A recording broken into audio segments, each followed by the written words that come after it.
नमस्कार मित्रांनो, माझी कोकणवाड भाग 3 मध्ये तुमचं स्वागत आहे. तर भाग 1 व 2 आपण बघितला नसाल तर माझ्या चॅनलला जाऊन तुम्ही बघू शकतात. तर भाग 1 मध्ये आपण पुण्यापासून गणपतीपुळेपर्यंत कसा प्रवास केला ते दाखवले. त्या क्षणी प्रवास कसा झाला व आपल्याला त्या रस्त्याने कोल्हेसुद्धा दिसले ते आपल्याला बघायला मिळाले.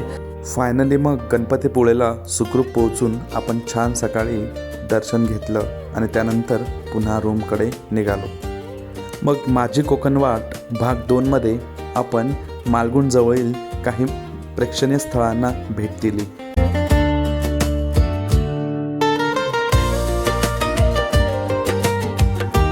तर आता भाग 3 मध्ये आपण लाईट हाऊसपर्यंत पोहोचलो होतो. आता तिथून पुढचा प्रवास चला तर मग बघूया.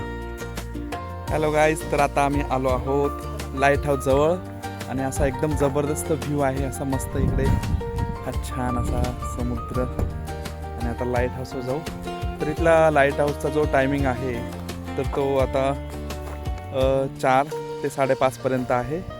तर आता आम्ही टायमावर पोचलेलो आहे आणि आता चालू आता बघू लाईट हाऊस कसा आहे आतमधून ते बघायला. चलो बाय. तर मालगुणपासून जयगडच्या दिशेने निघालं की आपल्याला जयगड जवळच असलेला हा लाईट हाऊस बघायला मिळेल. डिस्टन्स आहे जवळजवळ 20 ते 21 किलोमीटर अंतरावर.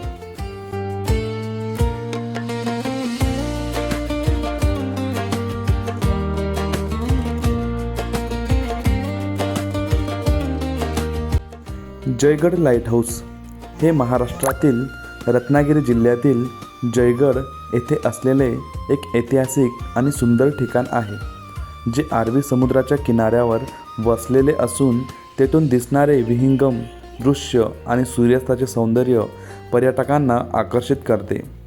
विशेषतः जयगड किल्ला आणि आजूबाजूच्या निसर्गरम्य परिसराचा अनुभव घेण्यासाठी हे एक लोकप्रिय ठिकाण आहे. याचं वैशिष्ट्य सांगायला गेलं म्हणजे हे एक सक्रिय दीपगृह आहे जे जहाजांना मार्गदर्शन करते. तो अभी हम लाइट हाउस के पास आ चुके हैं. तो अभी इसके अंदर कैसा क्या है, ऊपर जाने के बाद कैसा व्यू दिखता है, तो इसका सारा वीडियो में आपको बताऊंगा. तो जरूर ये देखिए, ये सुंदर सा. या ठिकाणी तुम्हाला वरून दृश्य बघण्यासाठी 10 रुपये तिकिटाचा दर द्यावा लागतो. जयगड लाईट हाऊसचे मुख्य काम ब्रिटिश सेनाध्यक्ष मिस्टर जॉन ऑसवर्ड यांच्या सुपरविजनमध्ये झाले. हे ब्रिटिश काळात भारतात नौदल आणि समुद्री मार्ग सुरक्षित ठेवण्यासाठी लाईट हाऊसचे काम पाहत होते. आजचा हा लोखंडी लाईट हाऊस हा 1932 साली उभारण्यात आला आणि 30 मार्च 1933 रोजी हे दीपस्तंभ कार्यरत झाले. तर मित्रांनो, हे लाईट हाऊस फक्त एक मनोरा नाही, तर ही आहे समुद्रात प्रवास करणाऱ्या हजारो जहाजांचं मार्गदर्शक. ब्रिटिश काळात GPS नव्हते, आधुनिक साधन नव्हती, पण तेव्हा अंधारात, वादळात आणि पावसात हा प्रकाशच जहाजांना सुरक्षित दिशा दाखवायचा. आजही जयगड जवळ असलेलं हे लाईट हाऊस अरबी समुद्रातील जहाजांसाठी एक विश्वासाचं चिन्ह आहे.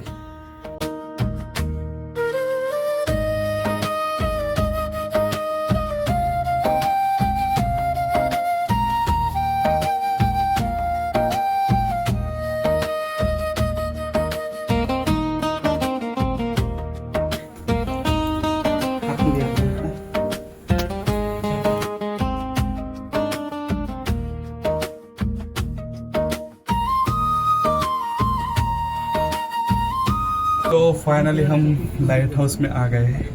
तो अभी देखते हैं इसका नज़ारा कैसा है, क्या है.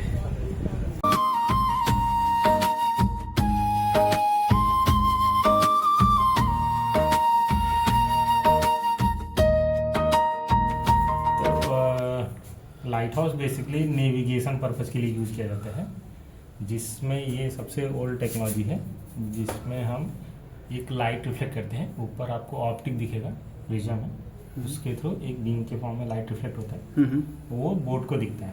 मच्छीमारों को? मच्छीमार, हाँ, जो भी पैसेंजर बोट है या फिर कोई मालवाहक है, हाँ, कुछ भी, या ऐसे मच्छी मारना है सबको। ओके, गवर्नमेंट का है तो सबके लिए ही है। या राइट। हाँ, तो और वो ऑप्टिक को हम रोटेट करते हैं ताकि जो लाइट रिफ्लेक्ट हो रहा है वो सभी डायरेक्शन में दिखे। ओके, बोट कहीं भी हो समुद्र में उनको दिखे। ओह, और एक कैरेक्टरिस्टिक भी होता है जो नंबर ऑफ फ्लैश और रोटेशन पीरियड का कॉम्बिनेशन होता है, हाँ, जिससे ये पता चलता है कि जगह कौन सा है। ओके, कि आपको लाइट दिखेगा, आपको पता चल जाएगा कि जहाँ से हाँ। लाइट सोर्स आया वहाँ पे किनारा है, हाँ, लेकिन किनारा कौन सा है, जयगढ़ है, रत्नागिरी है, कोई और जगह कोई है। और, हाँ। तो वो डिफ्रेंशिएट कर सकते हो वो कैरेक्टरिस्टिक को देख करके। ओके, इसके थ्रू ओके, उसके लिए सिर्फ सिर्फ बोट डायरेक्ट सिर्फ डायरेक्शन के लिए यूज किया जाता है। ओके, और इसका कोई पावर बैकअप वगैरह ऐसा कोई? अभी सब इलेक्ट्रिसिटी है, अच्छा। यहाँ पे सोलर पावर के थ्रू है। अच्छा, सोलर पावर है क्या? कब से बना है ये? तो ये जो लोगों ने बनाया। लाइट हाउस है ये 1932 का है। तो बहुत ही अच्छे तरह से मतलब इसको हम देख सकते हैं, एक्सप्लोर कर सकते हैं। और यहाँ पे बाहर का जो नज़ारा है वो ज़बरदस्त है। तो ये है अपना लाइट हाउस, ज़बरदस्त व्यू आप देख सकते हैं। आता आपण वर आलोय या दीपस्तंभावर आणि इथून दिसणारा नजारा खरंच शब्दात मांडणं कठीण आहे। एका बाजूला अथांग निळा अरबी समुद्र, खाली खडकांवर आदळणाऱ्या लाटा, लांबवर पसरलेली किनारपट्टी आणि दुसऱ्या बाजूला ऐतिहासिक जयगड। जणू इतिहास आजही आपल्याकडे पाहतोय।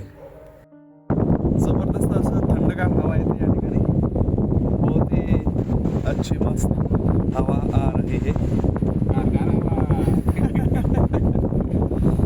गारगार हवा। या ठिकाणी उभं राहिलं की मन शांत होतं आणि जाणवतं की हे ठिकाण इतकं खास आहे। 10 रुपये वसूल आहे। हा नजारा पाहण्यासाठी नाही तर अनुभवण्यासाठी नक्कीच या ठिकाणी तुम्हीही भेट द्या।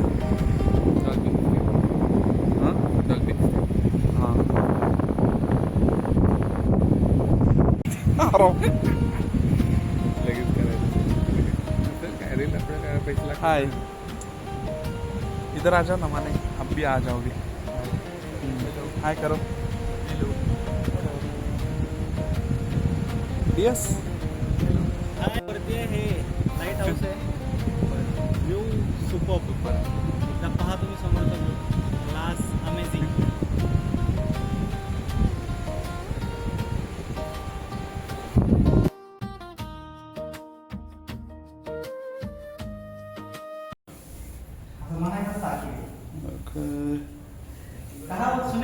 तसं मला भी भीती वाटते हो। किरीस का गाना सुना हो? इसका सुनेगा गाना? तुम्ही नव्हता मग सांगता माहिती. अरे हे तर सगळं आहे. हां, तिथं म्हटलं अर्जुन रेल्वे असते वाटते इथं काय करते. मग ड्युटी असते ना? तिथं देव करते बघे. अयो, अरे उघडते हो, मी उघडते ना. काय पेटी आहे? हो, इंग्रजांचे काय? केवढे मोठे पाय ना, संदूक. संदूक आहे संदूक। प्रधानमंत्री असतात त्यांना संदूकमध्ये फक्त असतात यांच्यासोबत कोणी नाही.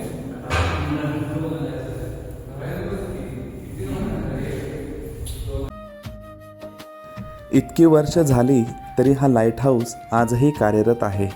हीच त्याची खरी ताकद आणि महत्त्व। लाईट हाऊस आहे, लाईट हाऊसच कंपाऊंड आहे. अच्छा, हा का? तिकडे पण आहे, इकडे पण आहे. हां हां हां. तुम्ही जॉबला पप्पा आहेत माझे. अच्छा, बाहेरचे ते सगळे का इथले महाराष्ट्रात? मी ह्याच गावचा जयगड.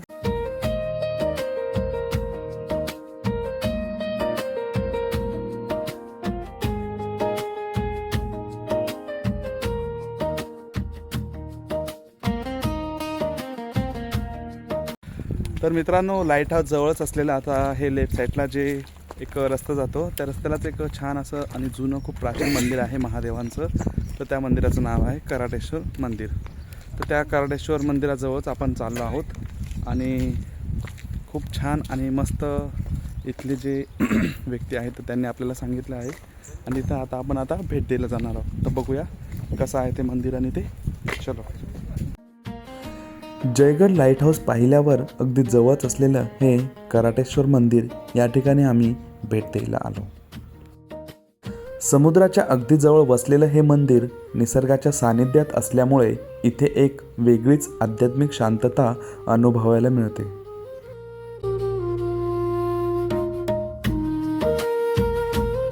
तर अतिशय सुंदर आणि समुद्रकिनारे असं महादेवाचं मंदिर म्हणजे कराडेश्वर.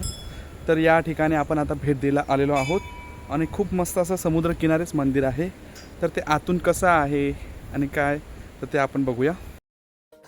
अथांग निळ्या सागराला हजारो वर्ष सोबत देत उभा असलेला 200-250 फूट उंच डोंगर आणि त्या डोंगराच्या माथ्यावर असलेलं हे शिवालय. कोकणातील एखाद्या साध्या भोळ्या माणसाचं घर असावं तसं दिसणारं हे छोटंसं कौलारू मंदिर आणि त्याच्यापुढं उभी असलेली आखीव रेखीव दीपमाळ. मंदिराच्या परिसरात असलेल्या चाफ्यांच्या फुलांचा दरवळ एक सुगत अनुभव देत असतो.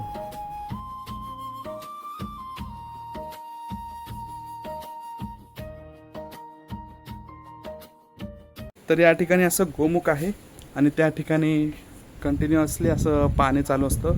तर तिथून असं हातपाय धुवून आणि मगच आपण मंदिरात प्रवेश करायचा आहे. इथे असे इन्स्ट्रक्शन दिलेले आहेत आणि ते आपण मनापासून पाळायचे आहेत.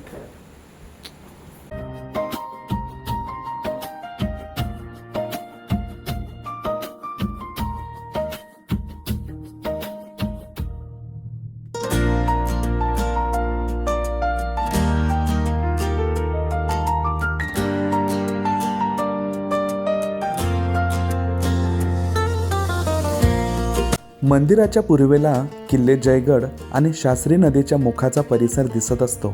त्या दिशेने 100 दगडी पायऱ्या उतरून गेलं की अचानक एक गोमुख आणि त्यातून निरंतर खळखळणारा आणि वाहणारा झरा दृष्टीस पडतो.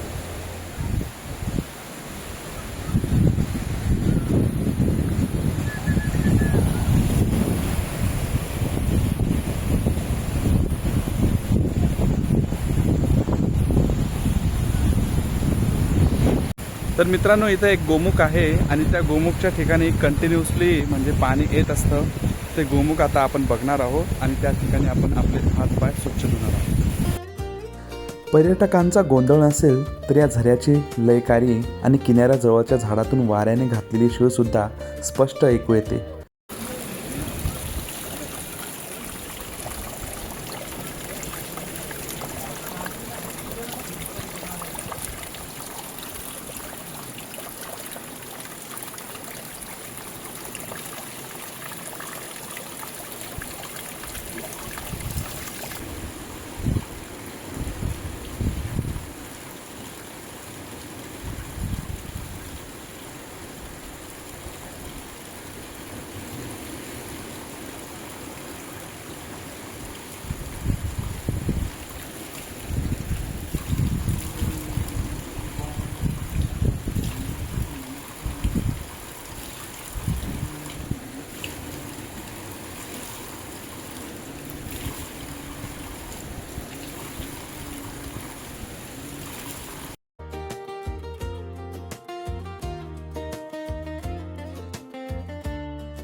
गोमुखातून वाहणाऱ्या पाण्याची चव चाखायला मिळणं ही एक पर्वणीच. निसर्ग निर्मित खरेखुरे मिनरल वॉटर पिऊन आपण ताजेतवाने झालेलो असतो. जोडीला खाडीत येऊन शांत झालेल्या लाटांची गाजही ऐकू येते.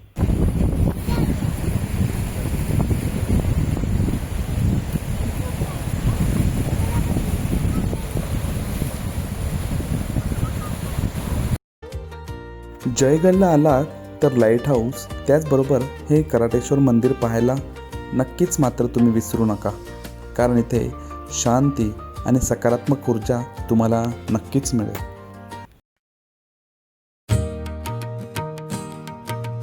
ओम नमः शिवाय. ओम नमः शिवाय. ओम नमः शिवाय. ओम नमः शिवाय. ओम नमः शिवाय.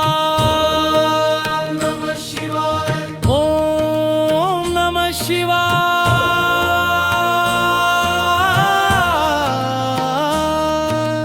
कोकणच्या मातीचा भोळ्याचा धार रे. ओम नमः नमः शिवाय ओम नमः शिवाय दुःख हरून घेणारा भक्तांचा देव रे हिरव्यागार वनराई शांततेचा गंध निळ्या आकाशाखाली शिवनामाचा छंद ओम नमः शिवाय ओम नमः शिवाय कोकणच्या मातीचा भोळ्याचा आधार रे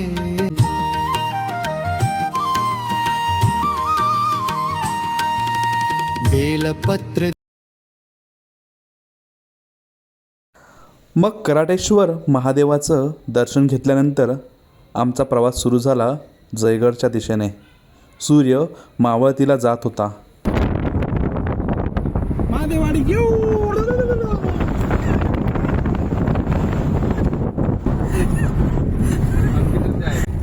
तर मित्रांनो आता आपण जाणार आहोत जयगड किल्ल्याला भेट देण्यासाठी आणि इथूनच लाईट हाऊसवरनं आता आपण लेफ्ट साईडला वळालो आहोत आणि इथं आता बघू जयगड किल्ला.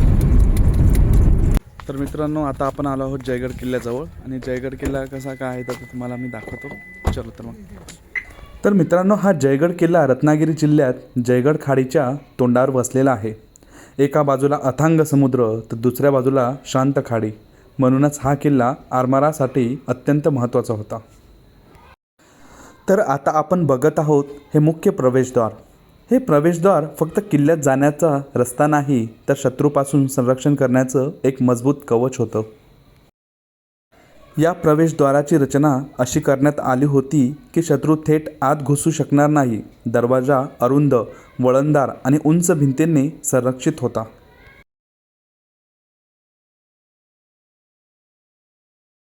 जयगड किल्ला हा 16व्या शतकात बांधला गेला. छत्रपती शिवाजी महाराजांच्या आरमारासाठी हा किल्ला महत्त्वाचा होता.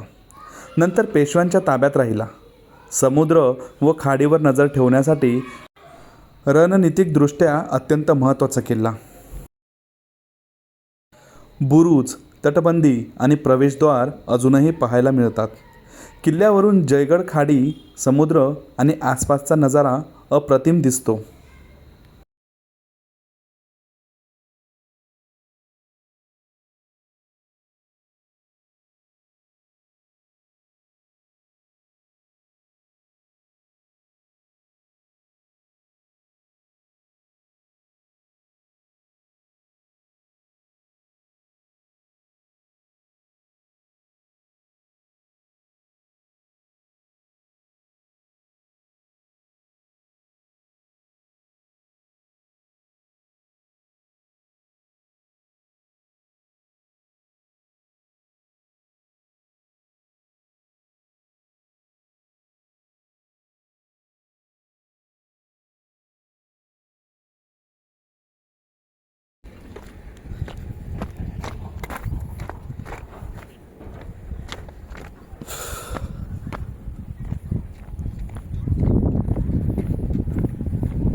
तर असा मस्त समुद्र किनारे असलेला हा जयगड किल्ला.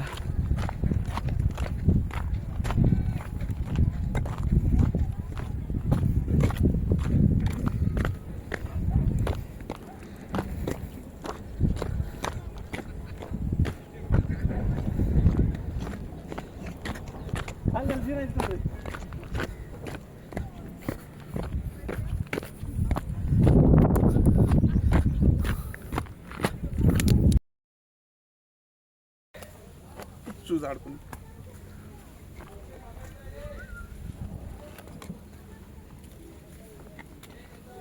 तो ये है अपार प्रवास.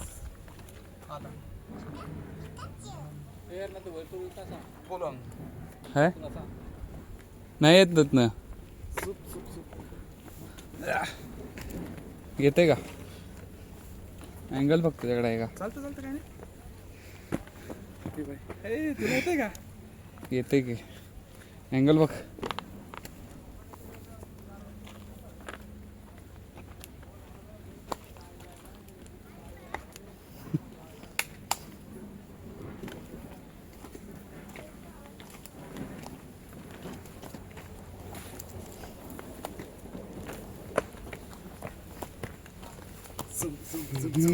कैमरामैन अमोल माने के साथ अखिल मोरे व्लॉगर।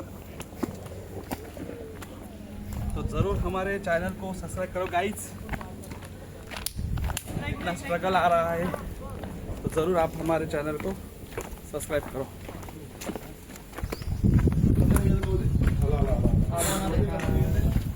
ओके,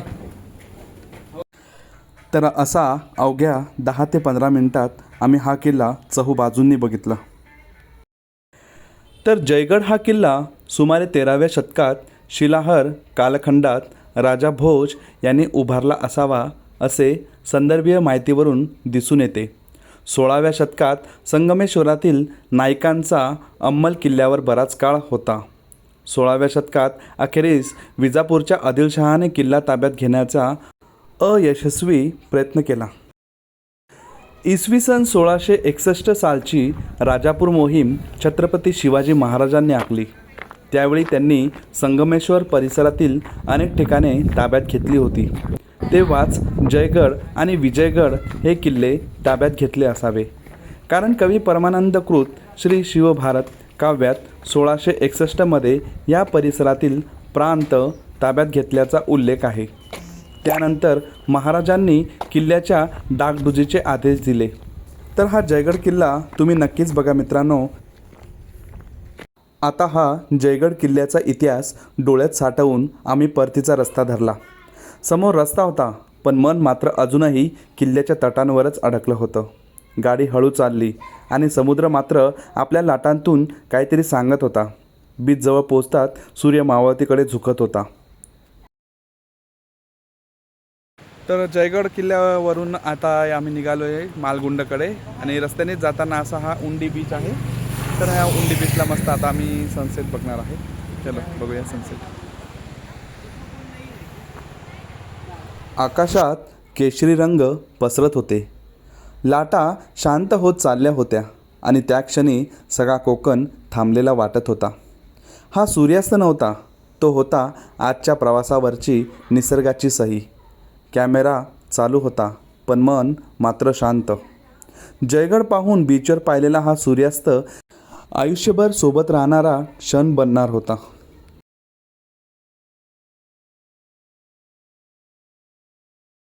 मग आता आम्ही एक शांत निवांत अशी जागा शोधत होतो जिथून हे निसर्ग सौंदर्य डोळा भरून पाहता येईल। तर मस्त असा सनसेट व्ह्यू इथनं छान असा दिसणार आहे। चलो इथं मस्त आता एक कप चहा आणि संध्याकाळचा सनसेट। वाह, मज्जाच कोकणची। या संध्याकाळ समुद्राशी बोलत होती आणि मी स्वतःशी। इथे गर्दी नाही, नाती नाहीत, अपेक्षा तर मुळीच नाही। फक्त लाटांसारखी मनातली सगळी ओझी हळूहळू मागे सरकत होती। सूर्य मावळत होता, जसं आयुष्याचं टेन्शन त्या केशरी आकाशात विरून जात होतं। आज ना कुणाचा फोन ना कुणाला उत्तर, आज फक्त स्वतःसाठी जगायचं ठरवलं होतं। नात्यांची नाव विसरून जबाबदाऱ्यांच्या पलीकडे जाऊन मी स्वतःला शोधत होतो या शांत एकांतात। समुद्रकाठी बसून पहिल्यांदा जाणवलं आपण किती काळ स्वतःपासून दूर होतो। हा दिवस सुट्टी नव्हता, तो होता आठवणीत साठवलेला, मनासाठी दिलेला एक खास दिवस। सूर्य मावळला, पण आज मी स्वतःला थोडंसं उजळून घेतलं। एक संध्याकाळ समुद्रकिनाऱ्यावरची। सूर्य मावळला, अंधार पडलं आणि आम्ही निघालो आमच्या रूमकडे।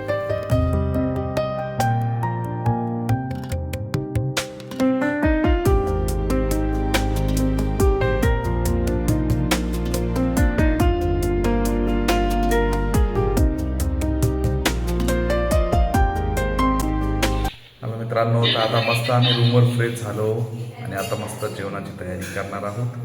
छानपैकी असे सगळे रेडी आहेत, थोडे आज थकलेले आहेत पण फ्रेश आहे मनाने।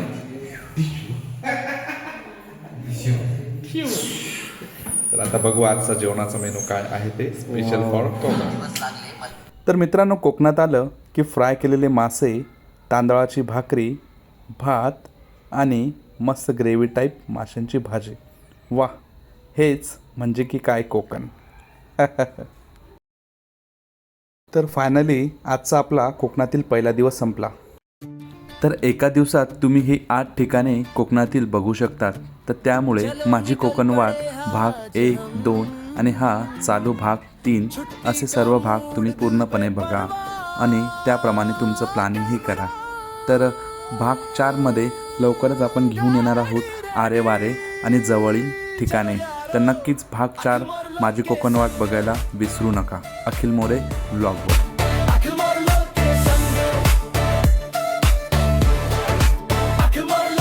तर नक्की सांगा मित्रांनो, माझी कोकण वाट भाग 3 तुम्हाला कसा वाटला ते. लाईक, शेअर आणि कमेंट करायला मात्र विसरू नका.